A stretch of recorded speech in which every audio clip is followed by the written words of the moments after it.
Hey guys, welcome back to the channel. My name is Doxy, and today we answer the question that has entered the head of every person who's ever watched this show. What in the world happened in Dragon Ball GT? Now, anyone who knows me knows I love Dragon Ball or anything Dragon Ball related, and I remember being like 10 or 11 years old and watching Dragon Ball GT for the first time, and I hated it.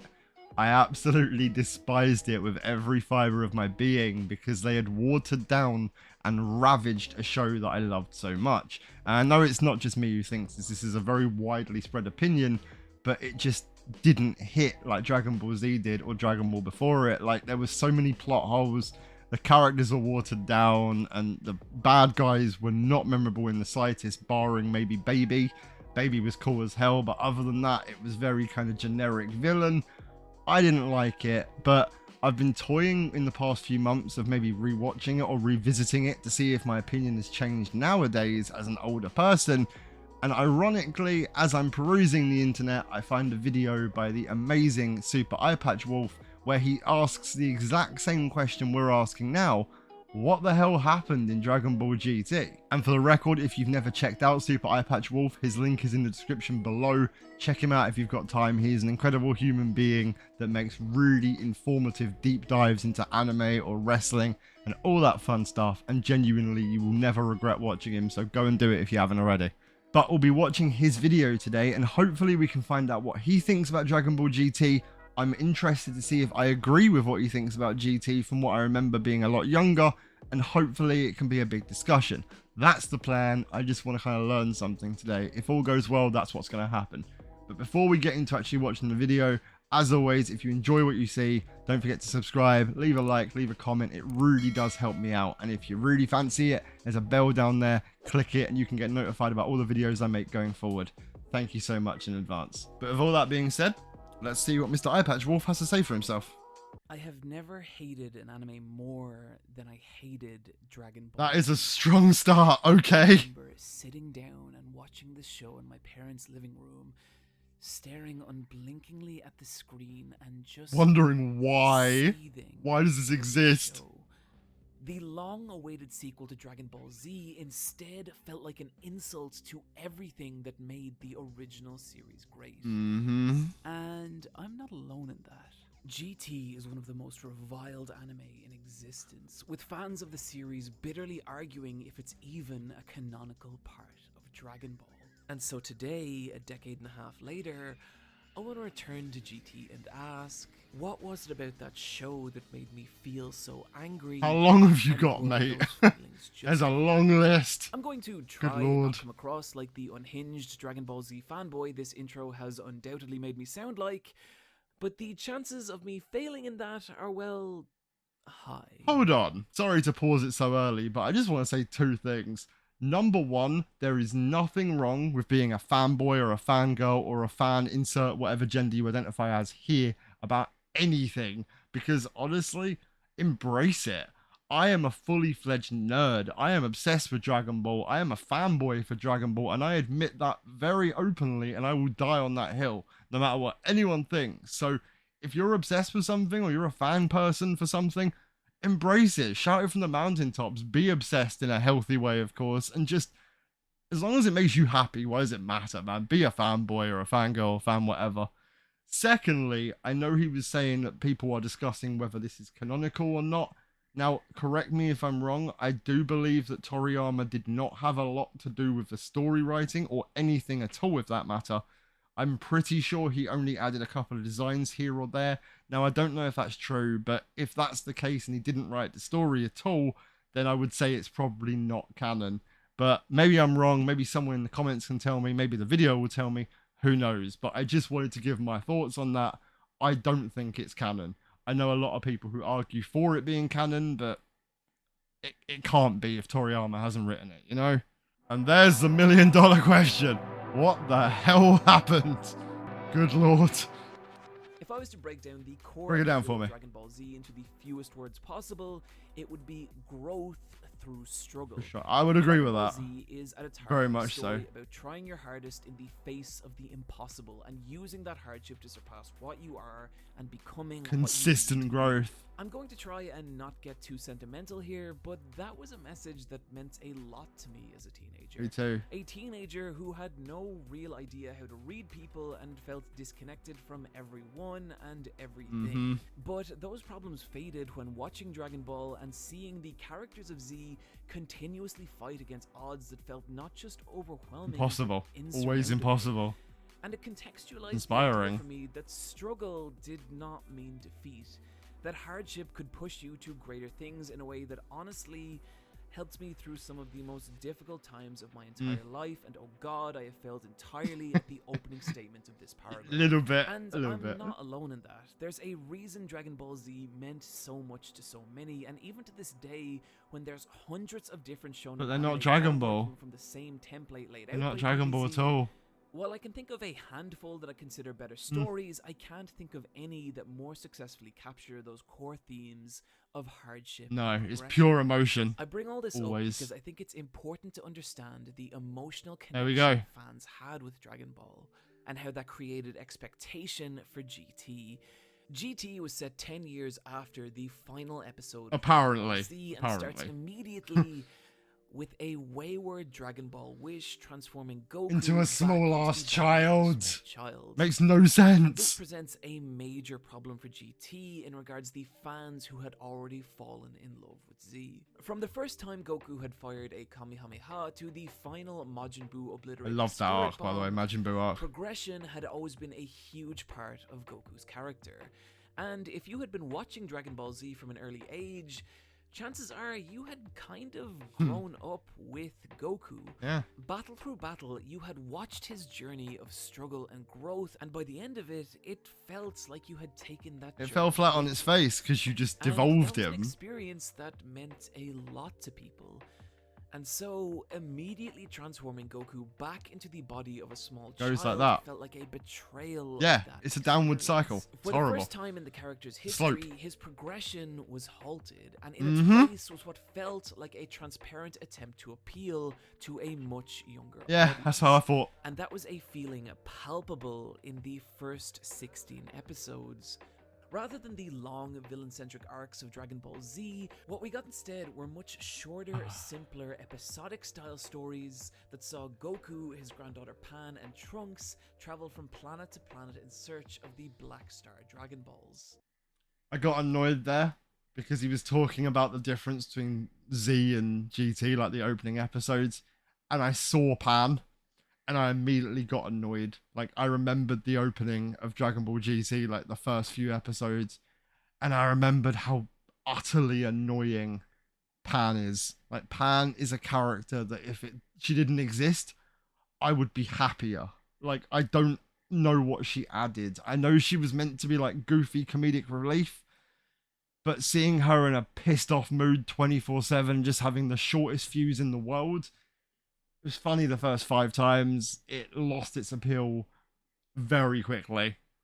And so far, I'm fully behind him because the whole concept of Dragon Ball Z, as he said, growth through struggle, it's about people consistently growing as a human being.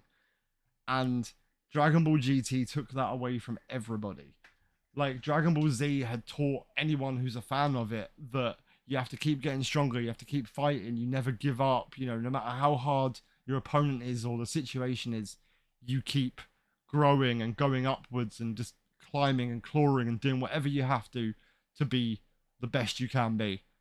And Dragon Ball GT took it from that amazing concept of like hyping people up to we're going to run through a fields and have like a really watered down children TV show, and it just didn't work. Like, it wasn't Dragon Ball, it was something else. I don't know what to refer to it as, but it was just odd. And I'm on a rant now, not even because of the show, just because Pan has pissed me off. I apologize. Let's keep watching.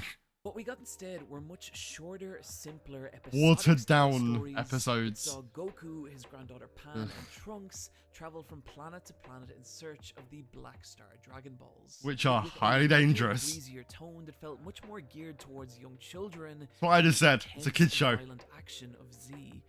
Pan would be kidnapped by a group of alien beings. I'll rest my looking for case. their queen. Rest my Trunks case. would wear a dress in order to fool an evil monster, and Goku would become hypnotized by a group of And do the mysterious power dancing dance. mercenaries. You know, And the problem wasn't that these episodes were bad, it was that if you were a teenager who Annoys had me. become invested in the more intense emotional battles of Z, the writing was on the wall.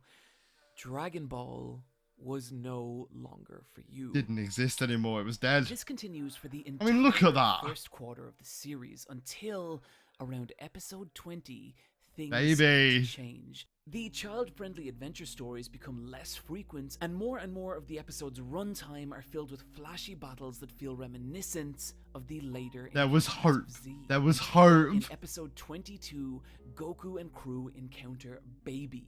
And Baby's introduction to the What a series waste. is significant, as it marks a return to the villain-centered story arcs of Dragon Ball Z. And I want to give credit where it's due here. Even as a teenager, I remember really liking this group of episodes. Baby's incredible. This Seeing arc is the Baby's best arc. introduced is actually really well directed. Yeah, Has this is the thick, best part of the whole ominous thing. sense of dread to it. Baby being a biological weapon created by an extinct alien race The who Tuffles. suffered genocide at the hands of the Saiyans. Baby himself, hell-bent on claiming vengeance for his fallen masters, and so travels to Earth, infects the entire population, and in doing so, turns all Goku's past Totally allies against him.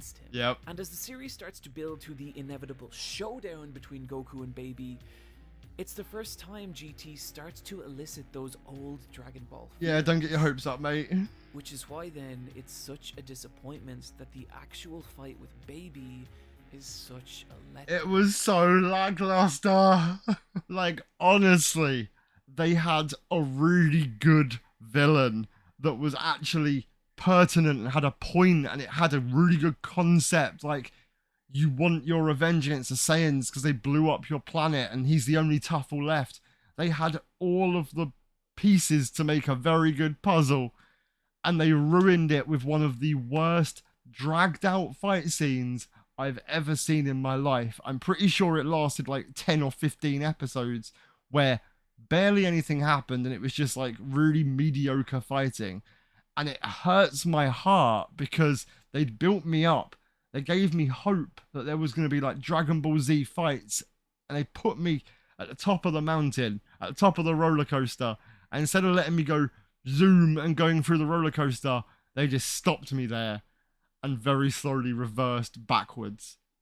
It was the biggest blue ball in history, in my personal opinion, of my younger life, I should say. Like, it was tremendously bad, and they fumbled the bag so hard here.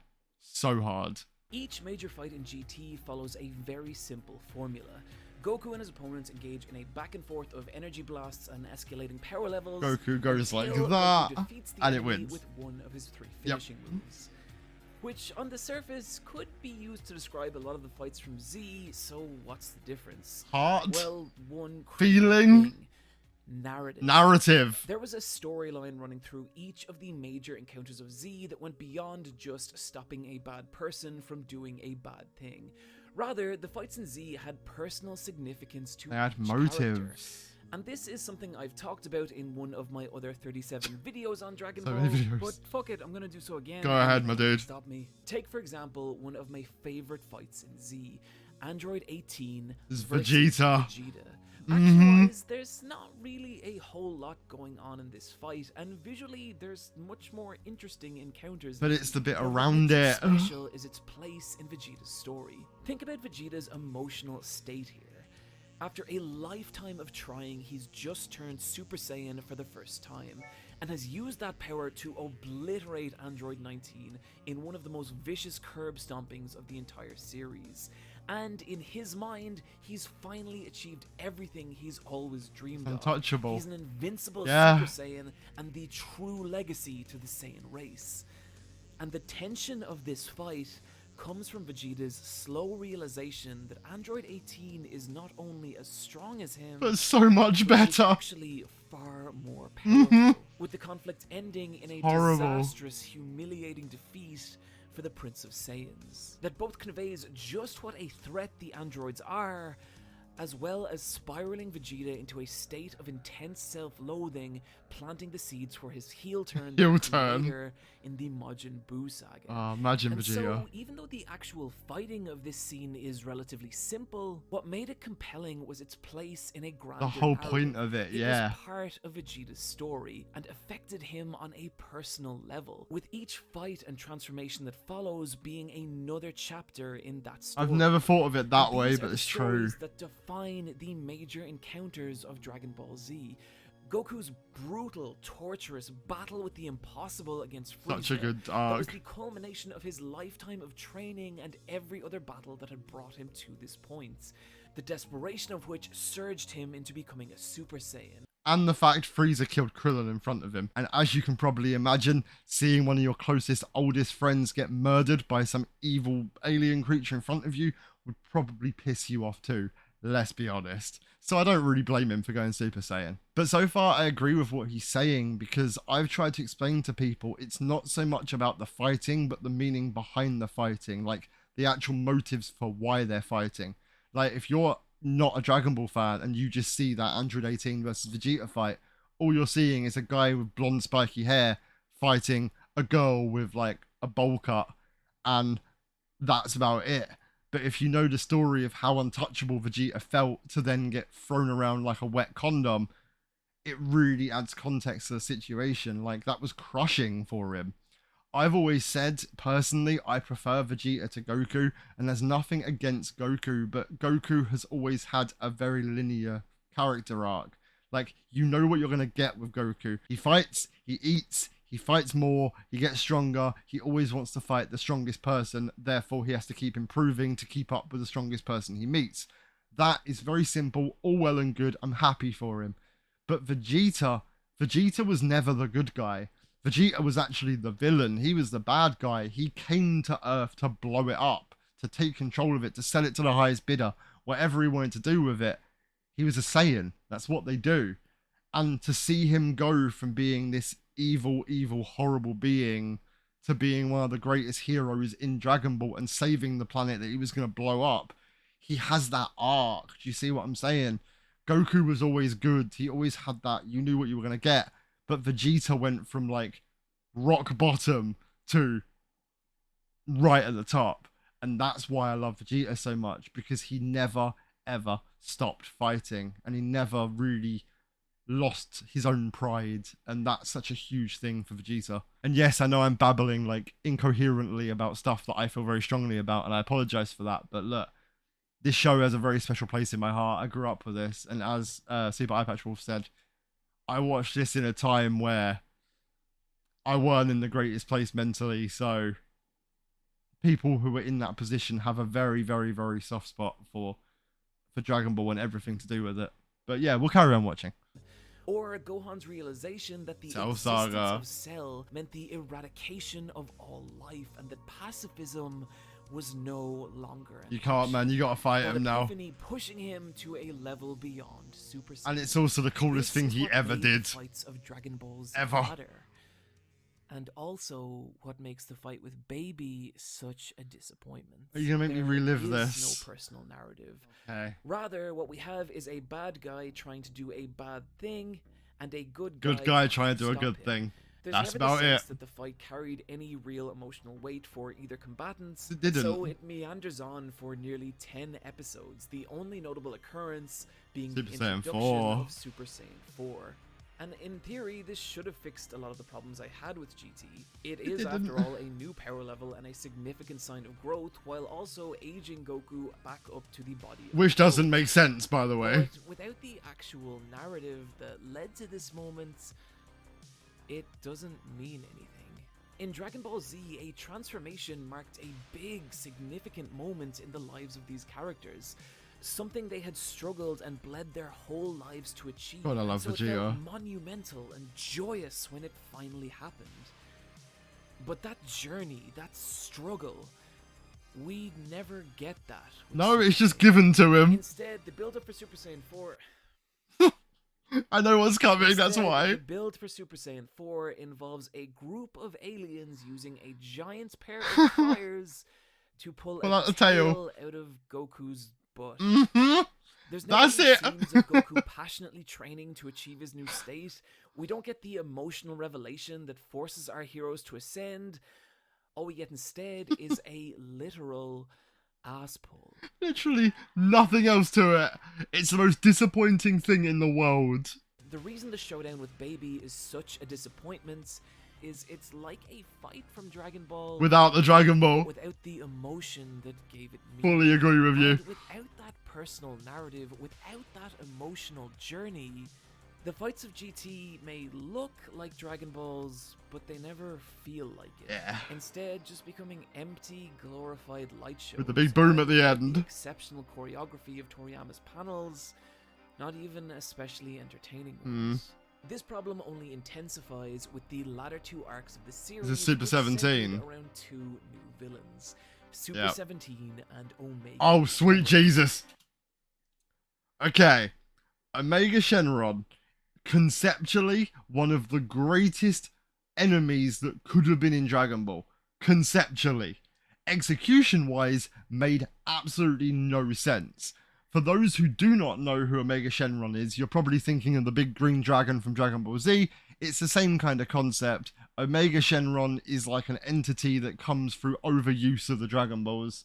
And this is what we came up with. It could have been so good. Like, conceptually, look, I am the greed that you all have effectively, like, encapsulated into some weird demon thing.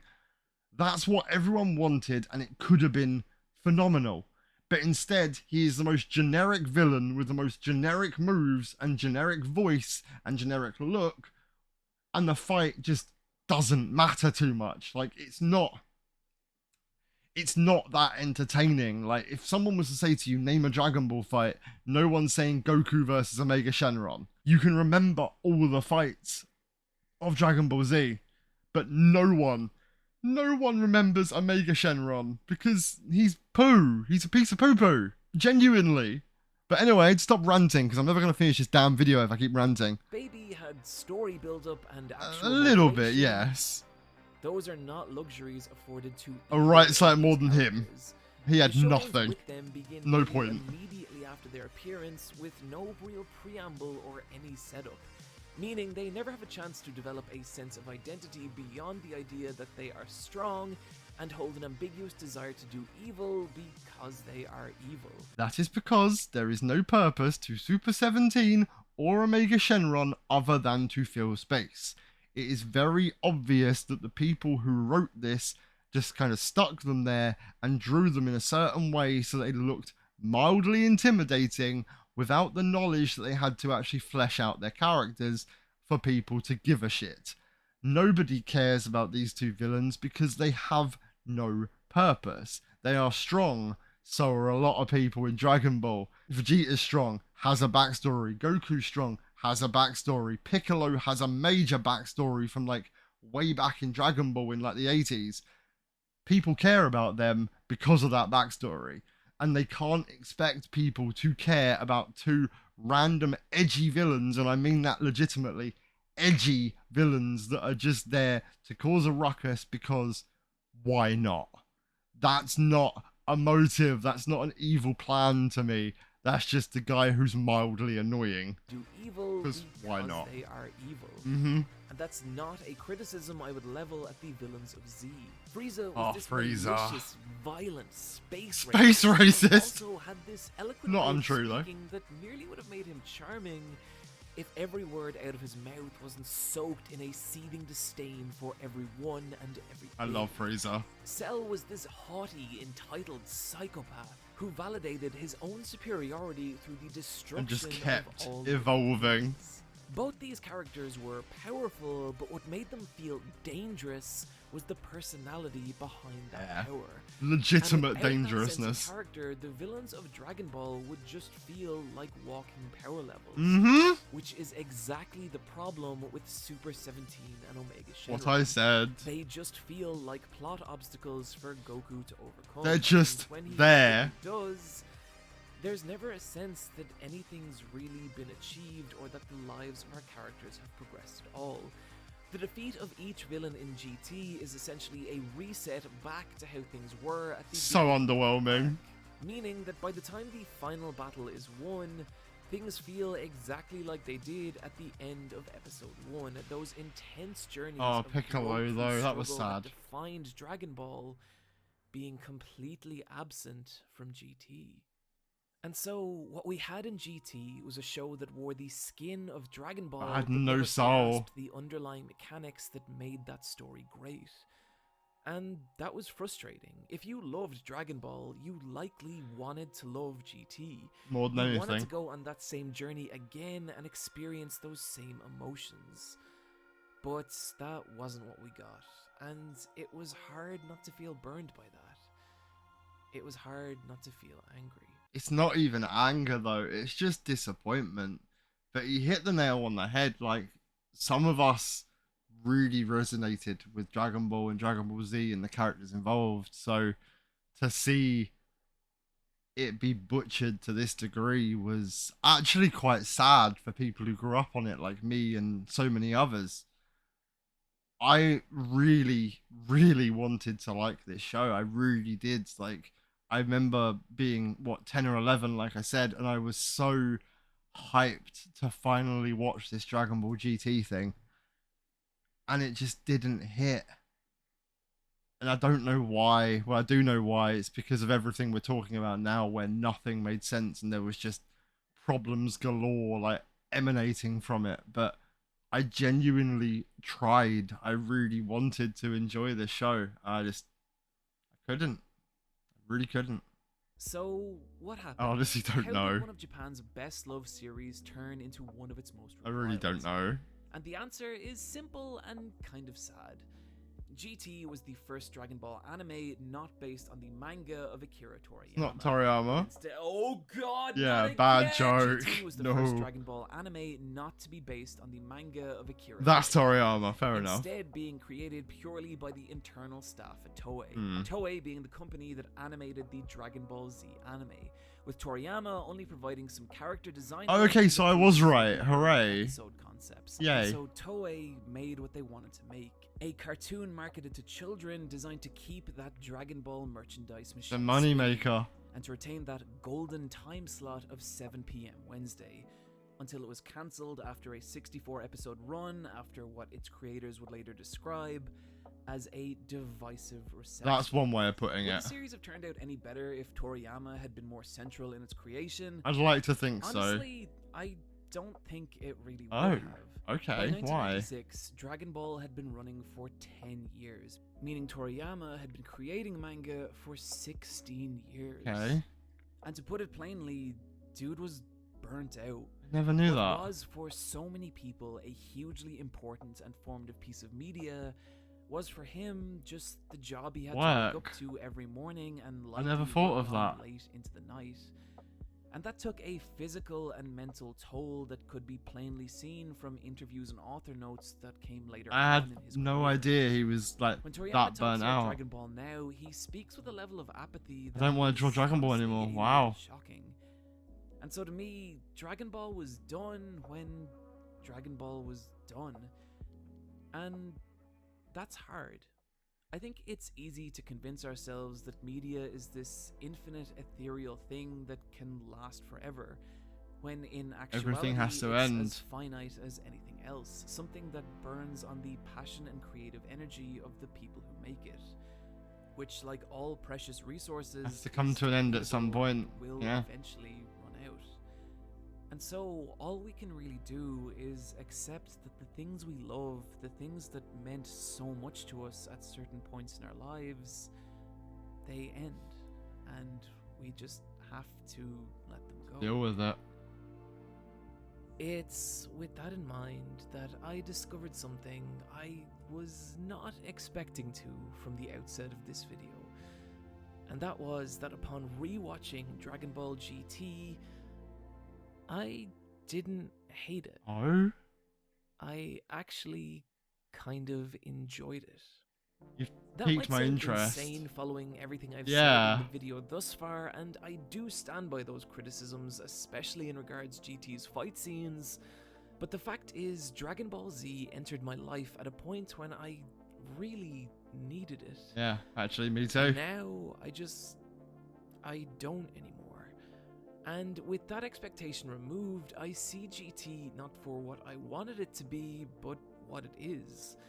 A perfectly watchable kids show, and especially those first 16 episodes that now just feel like this weird, cool space adventure homage to the more innocent first 14 chapters of Dragon Ball. And I noticed things I never did before, like how nice the art direction occasionally It is pretty. that the fight with Nova Shenron is That, better than fair it is enough. any This fight fight was fiery, or and I loved it. heartfelt send-off the final episode is to Dragon Ball, especially that scene Oh, where Krillin. and Goku have one last This was fight on the sweet. beach in front of Master Roshi. That was sweet. And it's still the same series I watched from back then. The only thing that's changed is me. The only thing that's changed is us. And so, if you, like me, were infuriated by GT at a younger age, I don't know, maybe try it again sometime. Maybe I will. And who knows, you might like it. I hope I do. That got dramatically deeper than I expected it to, and a lot heavier than I expected it to. Like, I came into this video with the sole intention of having a rant about GT and listening to this guy have a rant about GT, and granted that kind of happened because the criticisms I totally agree with, but instead of feeling angry at the end, I feel really odd. Not like sad, but not happy. It's this really odd emotion because he put an idea in my head that I've never really thought of, in the sense of maybe we're the problem, not GT. Like, maybe our expectations for GT were too high. Like, I speak as one of the fans. I wanted to watch GT because I wanted more Dragon Ball Z. And that's on me. That's not on the show in that aspect. Because they never said it was going to be another Dragon Ball Z. No one ever promised that. That's just what we hoped for. So maybe Dragon Ball GT's problem was more our expectations rather than the inadequacies of the show. And granted, it does have a lot of problems, but maybe it needs to be watched in a sense of this is not Dragon Ball Z rather than a sequel to Dragon Ball Z. I hope that makes sense, but I get it. And perhaps I should sit and watch it again now that I am a lot older. I know I said I was toying with the idea, but perhaps I should. Because honestly, if he's rewatched it and he's learned now that he's older to see it as its own thing, completely separate, completely non-canon, completely nothing to do with Dragon Ball or Dragon Ball Z or Dragon Ball Super, then maybe it's worth watching.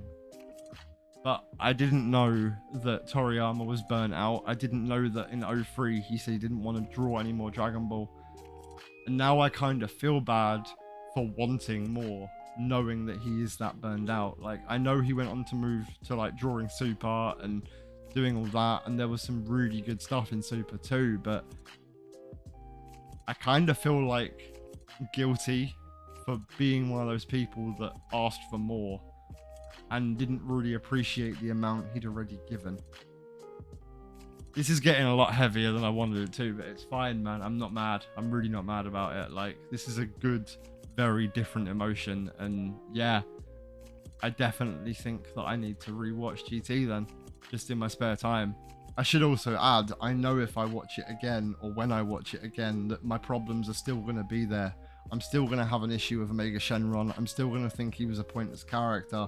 I'm still going to think the Black Star Dragon Ball arc was completely weird and convoluted, like keeping something that can blow up the world in a little picnic basket sort of thing is the weirdest thing to me in the world. Like, it was genuinely far-fetched at times, and that's weird to say because Dragon Ball's far-fetched at the best of times, but this was like beyond comprehension far-fetched. But maybe I need to look past that and just see it as what it is. As he said, a perfectly watchable show for kids. So I might definitely have to give that another go. But I think I'm going to call it there today because I genuinely believe I've exhausted my emotional spectrum for one 24-hour period. So I hope you guys enjoyed the video. I'm sorry once again that I didn't say too much. I was genuinely locked into this, and as it's a show very close to my heart, I wanted to really take it in. And also, you guys had told me to not necessarily talk over the video I'm watching, so I was doing my best to not do that and pause and talk during that as you guys had requested, because I want to make a video that you guys like, and it's not just all about me, you know. So I hope you guys have a great day. I hope you learned something from this, and if you're one of those people like me who never really liked GT, I implore you, like myself, to probably give it another chance. And I hope this video maybe gave you a different outlook or a different impetus to try it again and look at it from a different angle. But until next time, guys, take care of yourselves. I love you all dearly. I'll see you next time. Peace out. Bye.